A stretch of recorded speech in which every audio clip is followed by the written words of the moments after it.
Hey guys, welcome back to Redcliffe Plantation. I'm Ranger Chelsea, the interpreter here at this park. Thanks for tuning in again.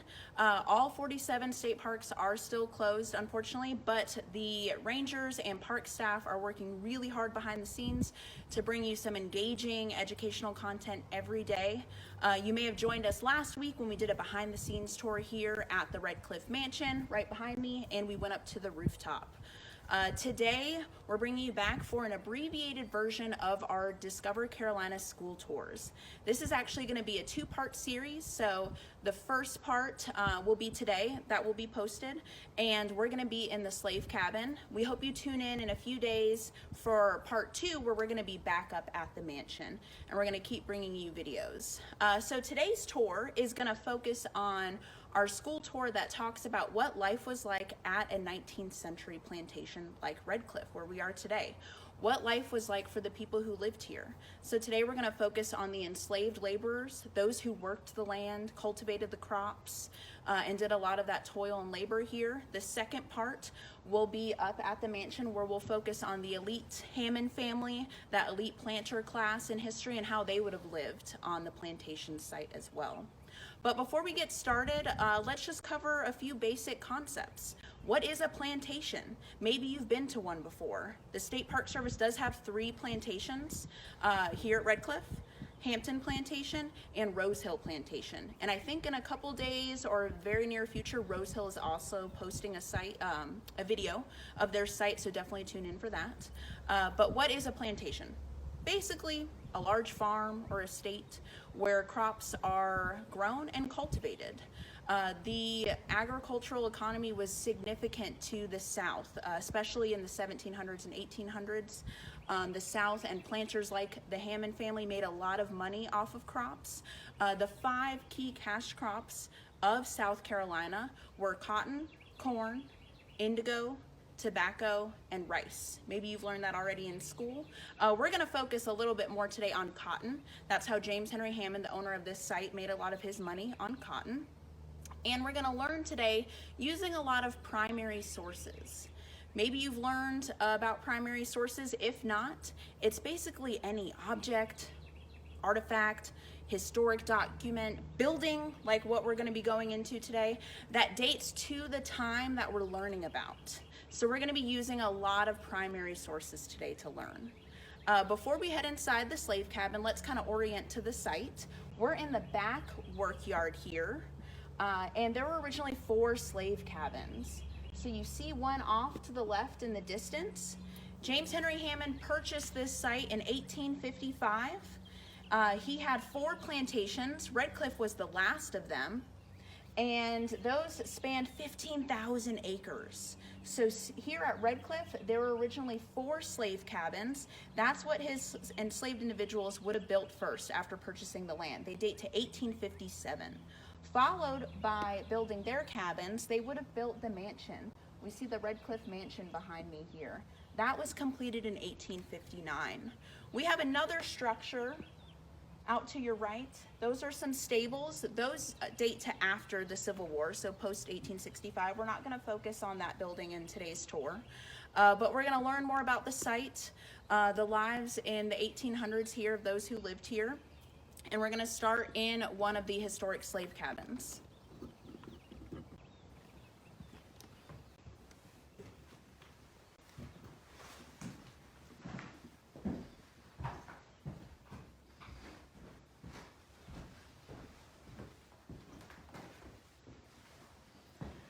All right, so we are in one of those 2 surviving slave cabins here that dated to 1857, remember? And we know of anywhere from 20 to 50 enslaved individuals who lived here at Redcliffe. That changes with the season and year to year, but 20 to 50. Now, James Henry Hammond, however, he owned at any given time over 300 enslaved individuals. So remember, Redcliffe was that last and smallest plantation, so we know about 20 to 50 here. So we're going to learn about their lives. How did the enslaved workers, the adults and children, live? What did their life look like day to day living on a plantation in the 1800s?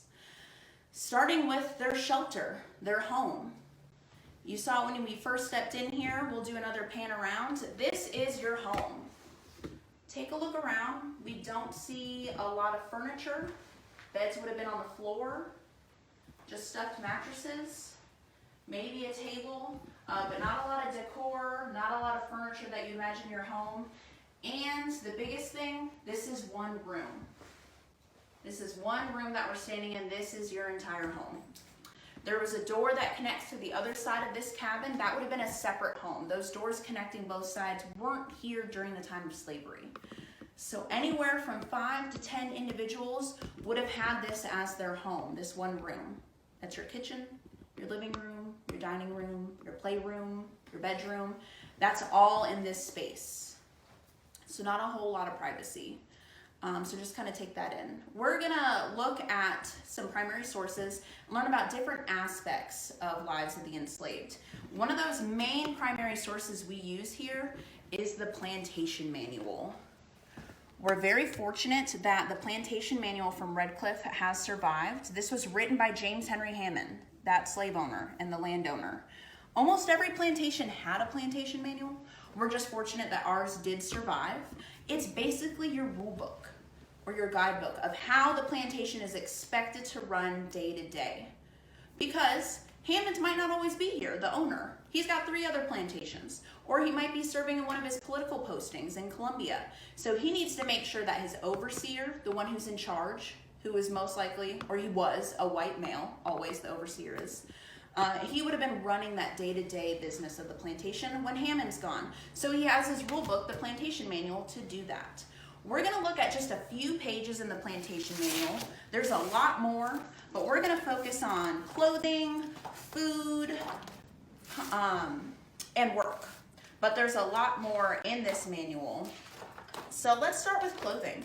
What would the enslaved peoples have worn if they were living here? We've got some replicas of clothing, what it would have looked like back then. And I'm just gonna read from Hammond's own writing here of what the clothing allotment was for enslaved individuals. And Hammond writes, each man gets in the fall 2 shirts of cotton drilling, so those 2 long sleeve shirts, a pair of woolen pants, and a woolen jacket. In the spring, 2 shirts of cotton and 2 pairs of cotton pants. Each woman gets in the fall 6 yards of woolen cloth, 6 yards of cotton, and a needle, and a skein of thread, and half a dozen buttons. So we see the women are making their own clothing. So in a style similar to what you see there. And for the men, it's 2 shirts in the spring and 2 shirts in the fall, and either 1 pair of pants or 2 pair of pants. So maybe compare that to your own back to school shopping. When you get clothing, do you just get 2 shirts and a pair of pants or 1 pair of shoes?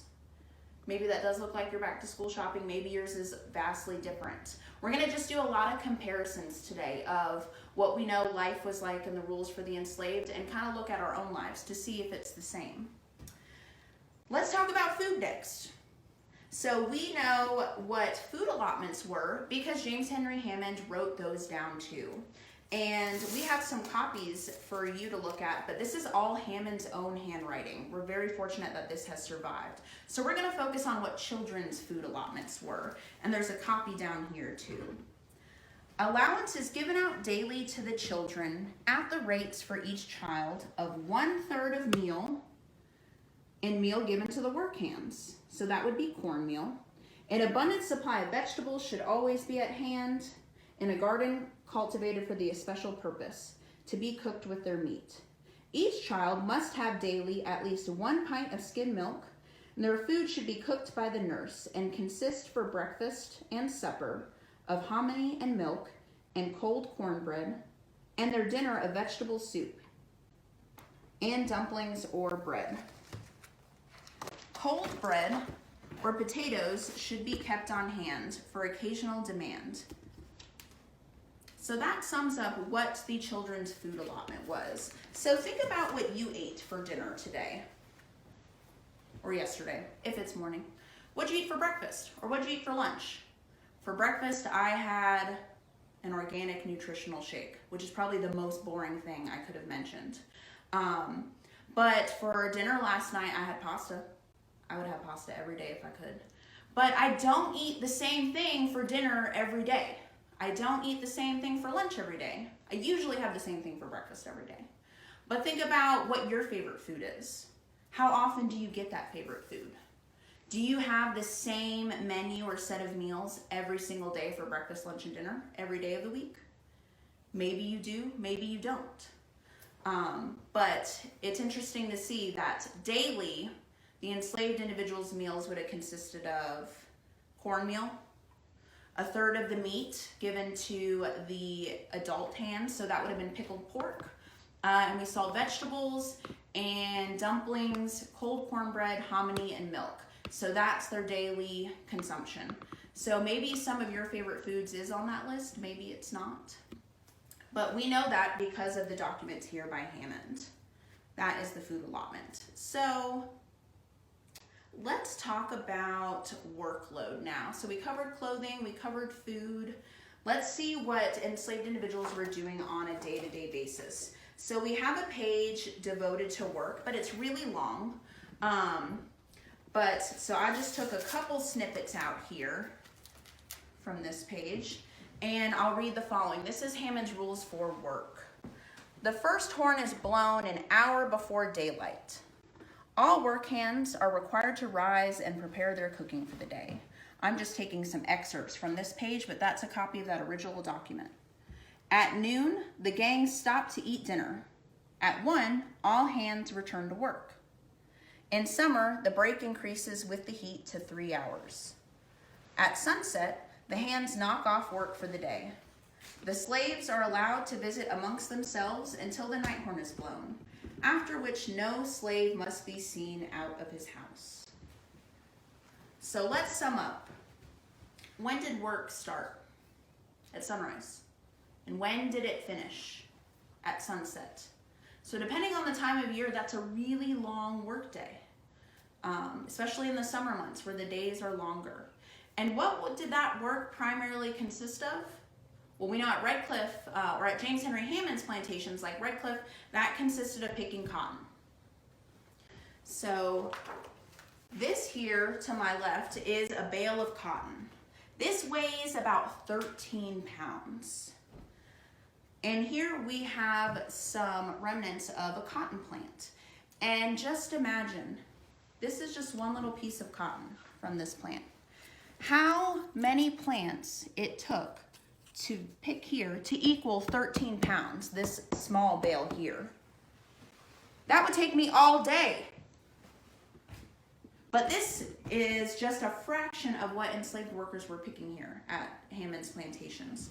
We have another primary source, because James Henry Hammond kept a lot of notes, where he records how much cotton is picked by his workers. So I want you to take a second and look at this document and see what you can find.